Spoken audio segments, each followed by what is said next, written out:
Hello everybody, welcome to another YouTube... Hello everybody, welcome to another Brain Blaze video. I, as always, am your host, Simon Wams here. One of my writers, in this case, Kevin, has written me a video. YouTube like how... This YouTube video is stupid, but you know what's more stupid? YouTube life hack videos. They are stupid, and we're going to see why. While I don't see... Oh, by the way, the forward of the show, if you're brand new here, never read this before, we're going to read it and react to it together. Let's jump in. While I don't see it as often as I did 10 years or so ago, the term life hack gets thrown around an awful lot on the internet. But what exactly is a life hack? Webster's dictionary defines life hack as a usually simple and clever tip or technique for accomplishing some familiar task more easily and efficiently. In general, these things are stupid and useless. I've spent hours now watching life hack videos, and there are very few things I have seen that are even remotely clever or useful. Off the top of my head, there are only 3 that I can remember as being theoretically useful. Okay, well, let's deal with them now, and then, fortunately for you, you never have to watch another life hack video again. And you know, the reason I wanted to do this video, those thumbnails, they're all clickbait, it's all bullshit, you don't have to watch it. Here are the 3 that you actually need to know. If you have lots of cords running through the same area, like behind an entertainment cabinet, you can stick bread clips on the wires to let you know which cord is for which device. That is clever. That is actually really clever, although my handwriting is far too atrocious for me to ever label wires like this. Personally, another potentially useful life hack I saw was a clever way to fill large buckets that don't fit in the sink, which is to use a dustpan. This works best if you have one of those dustpans with a concave handle that's designed to stick it to a broom, as it makes a great makeshift pipe for the water. Simply put the dustpan under the faucet with the edge of the sink, at the edge of the sink, and let the water directly into whatever giant container you need to fill. That is really clever, except often when I'm doing that, it's like a big pot that I need to wash, and the reason that I'm cleaning it is to get it clean, not to put like dirty water from my dustpan in it. Granted, there's still a problem with this method as it's bound to create some amount of splashing, but it's still one of the fastest and easiest options available. Then again, this may seem pointless since most people have access to an even easier option. Unless you only have a standing shower, you can just put the container under the bathtub faucet, and if that's not an option, there's a good chance that your kitchen sink has a hose that you can use. Despite all these issues, this was seriously one of the best life hacks that I was able to find, and honestly, Kevin, it's a little bit shit. It's like all of these are just a bit shit. And these are the best ones that Kevin has found after literally being tasked with researching this, which is sad, isn't it, considering how popular they are on YouTube. Now you'll see those videos with that thumbnail, like super clickbait and terrible ideas, and it's like 80 million views, and you're just like, what the fuck's going on? You're jealous! Just say jealous! That just leaves the final hack I saw, which was by far the most mind-blowing to me. Let's go! Do you spend a lot of time using a pair of scissors to carefully strip wires? No, Kevin. No, of course you don't. Nobody does. If you need to strip wires, then you'd own a pair of wire strippers, or at least a pair of pliers. Exactly. I don't think I have wire strippers. I've definitely owned wire strippers at some point, but I could do it with a pair of pliers, no worries. But if you don't have either of those tools, it turns out that you can quickly and easily strip a wire using any ordinary stapler. Just remove the staples first. How incredibly useful. There's a good chance that you're already not overly impressed with these supposed light. That's it! Just how to strip wires with a stapler? That's not mind-blowing. No one gives a shit. When was the last time you had to strip a wire? It's been maybe a decade since I've had to strip a wire. I don't even remember why. But this is honestly about as good as it gets. There are countless videos on YouTube full of life hacks that are supposed to make your life simpler, but I'm dumber for having watched them. The only thing I've learned from these channels is that I'm in the wrong industry because they have millions or even tens of millions of subscribers on their videos that all have tens of millions of views. Yes, Kevin, you're not the only one in the wrong industry, because I just see that, I'm like, holy shit, what am I doing making an effort? But not every life hack video is the same. So let's first see... Just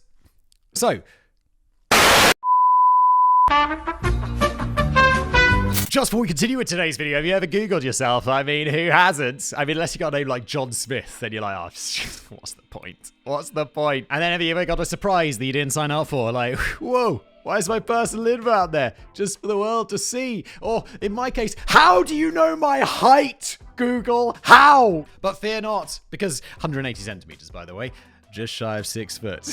It's like 5'11" and a bit. Why, God? Why? But fear not, because today's video is sponsored by Aura, and they're here to be your online guardian angel. Aura is your one-stop shop for online protection, and here's the magic trick. Aura can identify those data brokers selling your info to spammers and robocallers, and guess what?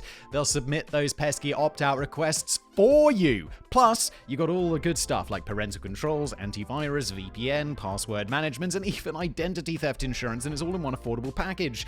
Setting up Aura is as easy as, well, it's as easy as just click. Done. And you will be much more comfortable with Aura knowing that your information is safe. Look, here's the deal. You can either let people continue to exploit and profit off your private information like a capitalist bastard, or you can go to aura.com/brainblaze and start your 2-week free trial. Remember, it's all down in the description below as well. Nice little links down there for you. And let's get back to today's video. So let's first look at the different genres of videos that exist. The sorting hat. These hacks can be categorized into a few broad categories. First up are the hacks that are needlessly complicated. Normally, I'm not opposed to things that are needlessly complicated so long as they get the job done. When I was first learning to program, needlessly complicated was even my go-to name for placeholder variables. Not only did it mildly amuse me, but it hopefully let my teachers know that I understood there had to be a more efficient way to do whatever it was I was doing, but that my way worked too, so the assignment was technically done. Anyway, these videos also technically get the job done, and they may even be really efficient in the long run. However, a life hack is supposed to be a simple trick. If your video opens telling me that I need a power drill with a 33/64-inch drill bit, a heavy vise, a soldering iron, and the ability to skillfully mold copper wire, it's probably not that simple. Plus, the entire point of that particular video was to turn a 9-volt battery into a tiny shitty lantern by soldering some LEDs to a wire and attaching it directly to the battery's terminals. Who the fuck needs that? We have phones with torches on them. You know the last time I bought a torch? Whenever the fucking iPhone came out. That was before that. That was when I last bought a torch. Oh, sorry, Americans. Flashlight. It was neat, I guess, but my fucking phone already has a flashlight. The next category of videos are ones that find simple ways to replace common objects. At least that's what they claim they do, but I'll let you determine how simple these things actually are. Let's say you want to have a big bowl of cereal, but oh no, you don't have a bowl! Who the fuck doesn't have a bowl? A dinosaur. That's no problem at all. And I know what you're thinking. Take the bag of cereal out of the box, pour milk directly into the bag, and then eat the entire thing in one sitting. Yeah, Kevin, that's what I was thinking. Yeah, yeah, okay. I just use a glass. Just use a big glass or a big teacup. No one's thinking of that. If I was a kid and encountered this problem, that certainly would have been my solution, but YouTube has a much better life hack that doesn't force you to eat the whole box of cereal at once. First, you're going to want to grab the pumpkin that you undoubtedly have nearby. Okay. I'm writing this during the autumnal equinox, so I assume you all have plenty of pumpkins lying around, unless you live in the southern hemisphere, in which case you'll just have to go without breakfast. Boo. Now all you need to do is cut open the pumpkin and scoop out the insides. I'm not sure what you're supposed to do with all the pumpkin innards, but the girls in the video put them into a bowl that they couldn't figure out how to pour cereal into. You can't be serious. They actually put it into a bowl, and no one's like, guys, don't put it in the bowl. Otherwise people will be like, we should have put it in the bowl. And whoever's directing the video will be just like, no one gives a shit. It's going to get millions of views, and we don't even have to try. Just put it in the fucking bowl and be done with it. I don't want to spend more than $6 making this video. And now you're done. No need to create any sort of lining to protect the milk and cereal from the hollowed out gourd.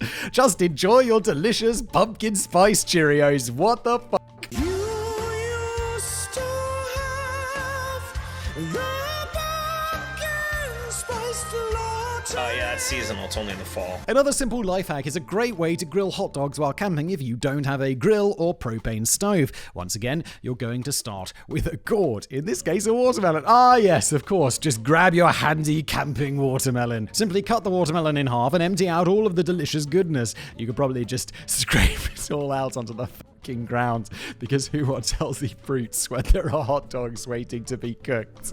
Now that the bottom half of the watermelon is empty, you can fill it up with charcoal briquettes, place a metal grate over the watermelon, light the charcoal, and now you have a perfect vessel for which to cook your hot dogs while camping. Where the fuck are you getting? You've got a griddle? Where the fuck does that come from? And in that case, just build a fucking fire, put some rocks on either side, and then put the griddle on top. No watermelon required.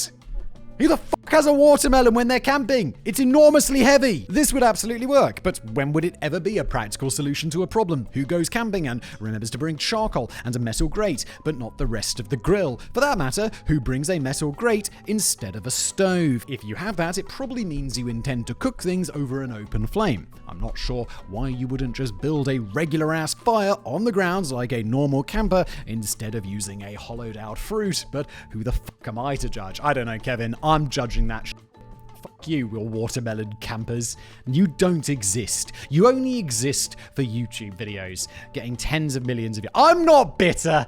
I'm not jealous. No, not at all. Fucking watermelons. The next category of hacks are things that are just being used the way they're intended, and using something as it was intended isn't a life hack, it's just fucking life. If your mind is blown by any of these, you're probably just a goddamn moron. So, now the pressure is really on Simon to already know everything that I'm about to say. Let's see it. I'm gonna be honest. Let's go. Let's say you're driving a rental car and you need to stop to get gas, or petrol as we might call it in the UK. But you suddenly realize that you don't happen to notice which side of the car fuel door is on, where you just look at the petrol indicator. That's where you look first, because often there's a little arrow pointing to which side of the car that the fuel thing's on. Sometimes there's not, and you just have to guess or park up the wrong side and then stretch it around. I don't understand why every single car doesn't have that little pointing thing. They should, but they don't. All of them don't. Not all of them do, which seems insane. How much extra does it cost to put that in? Probably nothing. You could always pull up to a pump and hope you're on the correct side, but if you guess wrong, then you'll look like a fool and everybody will point and laugh at you. I mean, not really. People are really self-involved, so they'll probably be too busy posing for selfies to post on Instagram under the hashtag gas station to even notice what you did. If you're curious, that hashtag has nearly 800,000 posts. I wasn't curious, but that still shocks me. Anyway, if you want to avoid the theoretical embarrassment and actual inconvenience of pulling up on the wrong side of the gas pump, there's a simple life hack that you can use to always know which side the fuel door is on. If you look at your fuel gauge on the dashboard, there'll be a little arrow next to the gas icon. Not always, but often. This isn't a life hack. This is just basic shit that people know. That's how you know. What the fuck? That arrow points to the side of the car that the fuel door is on, so I guess it's less of a hack and more of the manufacturer's design. Another so-called hack I saw involved a very relatable situation, and one that has happened to me multiple times. Imagine you're lying in bed watching something on your laptop, tablet, or phone. You're all comfy with your head lying on your pillow, but suddenly you get thirsty. You reach over to grab your drink, but you're too comfortable and lazy to sit up and drink properly, so you wind up spilling some of the liquid onto yourself and your sheets. What sort of situation is this? You just tilt your head up a little bit. What's going on? It's an unpleasant situation. If you're telling me this life hack is a fucking straw, I'm going to lose my mind. There's a simple life hack to avoid this ever happening. Well, it's not so much a life hack as it is a product. You're not doing anything simple or clever. You're just buying something that solved this problem over 40 years ago. And that product is the sippy cup. Are you serious? Is this the thing that toddlers drink from? If you've never heard that term before, Simon, Wikipedia tells me that you would call it a beaker. Yeah, okay. It is. A beaker. Thank you, Kevin. Sippy cup. What the fuck? But that doesn't make sense since beakers are already something else. Anyway, it's a plastic cup with a lid and nozzle that uses the power of surface tension to prevent liquids from spilling, forcing you to sip out of the cup. This isn't some ingenious solution that we're all unaware of. Everybody knows that sippy cups exist. We just don't use them because they're designed for toddlers. This isn't a life hack. Using something for children doesn't make it a life hack. What the fuck's going on? I don't know. I'm making this up as I go. And it's not even solving a real problem either. Yes, spilling a drink all over your bed sucks, but the only reason this has happened to myself and others is because we were too damn lazy to sit up properly to take a drink. The solution to that problem isn't to pretend you're a child, it's to stop being lazy. And this brings us to one of the biggest overarching categories of life hacks. Hacks designed specifically for lazy people. Considering the whole point of these little tricks is to make your life easier, it seems only logical that lazy people would be the key demographic. I don't know. Also super efficient people. I don't really tolerate inefficiency at all. Everything that I do is super optimized. I make a lot of YouTube videos, I don't have time for fucking around. So I think it's either people who are really lazy or people who are really efficient, and no one in between.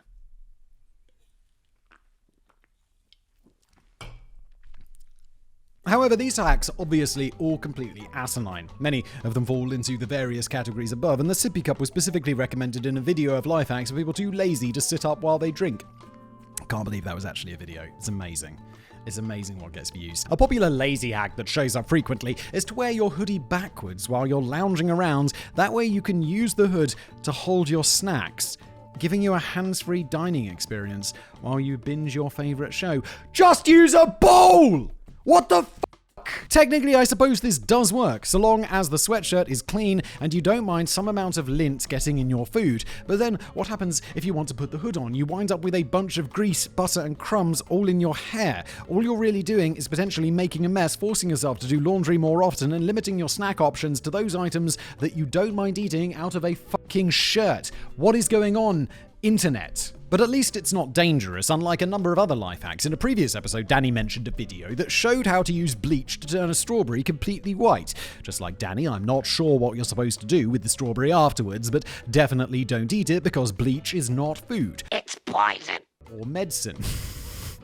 I have to clarify that because some people are really dumb. No, I'm doesn't. Another genuinely dangerous hack that has been showing up in videos for years is a quick and easy shortcut to make everybody's favorite Latin American treat, dulce de leche. For anyone unfamiliar, dulce de leche is caramelized milk and is often compared to caramel sauce. Unfortunately, making this the right way involves cooking it on a low heat for a very long time. I've made this. You just get the tin of condensed milk, right? You take off the label, you put it in not boiling water, in like water or whatever for a really long time. And then you open it up and it's caramel. It's delicious. Instead of that, why not just toss a sealed can of condensed milk into a pot of boiling water for a couple of hours? Uh-oh, am I doing it the way that I'm not supposed to? This particular trick isn't even new either. It's existed since at least the 1980s, and even back then, condensed milk companies were warning people to never do this. The cans aren't made to withstand that level of heat, so they could potentially explode. Even if you're successful in caramelizing the milk, which I absolutely was, it's still going to be a while before you can enjoy your creation. You need to wait until the heat is fully dissipated before opening the can, which can take a long time. Otherwise, when you attempt to open the can, all of that built-up pressure will result in hot, sticky goo exploding all over your face. Just promise you won't get it in my hair. The final life hack that you should definitely never try is for the person too lazy to make a grilled cheese sandwich. It's alleged that you can just turn your toaster on its side, put a slice of bread with some cheese on top in it, and let the toaster cook as normal. Don't do it. Do it! Do it, do it, do it! That doesn't sound smart. Like, the cheese is definitely going to drip over the edge and, like, fuck up your toaster. I don't know how this is dangerous, but let's find out. If you're feeling extra lazy, some videos even show people using a toaster to cook steak. If you can afford steak, you can afford a pan. Get a fucking pan. According to this, it's steak. How long is it taking you to cook anyway? According to the video, putting it through the toaster 4 times will get your steak the perfect medium rare. And I cannot possibly stress enough how terrible of an idea this is. To start, never lay your toaster on its side while it's turned on. This can potentially heat up whatever surface the toaster is on, with varying levels of bad effects that can follow. However, there's a much bigger danger here. You see, toasters are great at toasting bread. In fact, it is literally their only job. You had one job. Whether it's a slice of whole wheat, a bagel, or an English muffin, maybe that's just what we call a muffin. It's all just bread. There are also Pop-Tarts, which are pastries, not bread. These drip. A lot of toasters, I dare say most, have exposed heating elements. When things like melting cheese or fat dripping out of a steak come into contact with these heating elements, they can easily ignite, causing the entire toaster and possibly your entire kitchen to be engulfed in a grease fire. But I say that's a small price to pay for some poorly cooked steak or a slightly faster grilled cheese sandwich. And that's pretty much all the main categories of life hack videos, but there's still one channel in particular that does need to be addressed. And yes, it's the same one Danny brought up last time, 5-Minute Crafts. According to socialblade.com, oh, this is about to depress me. Social Blade is this thing that ranks YouTube channels, and like you could see how many views you get. And I'm about to be depressed because it's going to be so much, it's going to be so vastly higher than me that it's going to be like, oh, god damn. Oh, with over 80 million subscribers, 5-Minute Crafts is the 17th largest channel on the platform. They also rank first among how-to channels and rank 7th overall in the United States. All of that is enough to earn them a final grade of A- from Social Blade. I never know what that grade on Social Blade means, though. I don't know what that's talking about because they're enormous. Would you get an A-? I give them an A+. They fucking suck. but I'd give them an A+ for, getting views on YouTube, which is what Social Blade is about. How'd you get an A+, Social Blade? Don't fly into a jealous rage about it. Making me question what the fuck it would possibly take to get an A. But that's all beside the point, as is Danny's Russian propaganda hypothesis. 5-minute crafts are the absolute masters of life hack videos. They cover all the different categories that we talked about before, and they seem to even have it down to a science. One of their keys to success is rushing through as many different hacks as possible in as short a time period as possible, preferably with no explanation. If you show 30 different life hacks in a 10-minute video, by the time somebody finishes watching, they won't even remember any of what they saw. And even if they do remember, they won't know how it was actually done. For example, lots of their dumb videos involve cutting things like plastic bottles. In one clip, a person cuts a soda bottle down the very center vertically with a rectangular kitchen knife, meaning that the knife would have had to be heated to extremely unsafe temperatures. Of course, they never explained that the knife would need to be hot to do this or how hot it would need to be. I don't even remember what they were trying to make, just what a stupid method it was to display on videos that kids might be watching. Then there's oh, trust me, it's just kids watching. It's not actual people. Obviously, kids are people. Smaller people? Children. I lost the word there. Children. But it's not adults watching these videos. It's like whenever you see a channel that seems a bit dumb and it's got lots of views, it's always because kids are watching. Because as adults, we're like, well, that's dumb. Why is anyone watching this? It's always kids. Like I came across a channel the other day, and I was like, I won't say what it was. But I was like, wait, this just seems a bit dumb. And I'm like, oh yeah, children. Children. And just to make sure there's no way you can replicate what they're doing, many of the hacks are shown at high speed, making it impossible to replicate. In one hack that appeared in multiple different videos with different actresses, they show a simple trick for blowing up an air mattress. Rather than wasting your time and breath blowing it up yourself, just wave a plastic bag through the air to get it full, put the bag up to the mattress's nozzle, and then somehow magically fill the entire mattress with air. I can't figure out how this would theoretically work, but it all happened in about 3 seconds, so there was no time to think about it before I was distracted by yet another stupid idea. Despite clearly being great at what they do, undeniably, 5 Minutes Crafts is the subject of a lot of heavy criticism and speculation because of one simple question. Is this a fucking joke? Seriously, are they trolling? Is it satire? Some of their hacks are beyond ridiculous, like concealing a hole in your black sock by grabbing a marker and coloring in the exposed part of your foot. However, some of them seem like they could actually work, like putting a stocking over a vacuum hose so that you can find a lost piece of jewelry. The vacuum will suck the earring or whatever against the nylon so you can retrieve it without it being lost in the vacuum bag. It's this bizarre mix of vaguely plausible hacks and stupefyingly useless ones that have left the entire internet wondering whether the entire channel is meant to be a joke or not. I'll tell you what the entire channel is meant to do. It's meant to make money, Kevin, and it does that enormously successfully. You're jealous. Unfortunately, we have absolutely no idea. It becomes even harder to tell when the hack is both plausible and insane. So I'll leave you with this final example from 5 Minute Crafts. Running late for school, but you overdid it at China Buffet last night, so your jeans won't zip closed. No problem, just hop in the shower and spray water directly on your crotch. This hack will 100% work because denim becomes much more stretchy when it's wet. However, they're also proposing that you go to school dripping wet and looking like you just pissed yourself. So, was it a joke? Is not just this channel, but the entire genre a joke? And I wish I had an answer, but that example is just a nice reminder that just because you can do something does not mean that you should. 5 Minute Crafts, you shouldn't. Thanks for watching. I'm not bitter. I'm not jealous. No, not at all.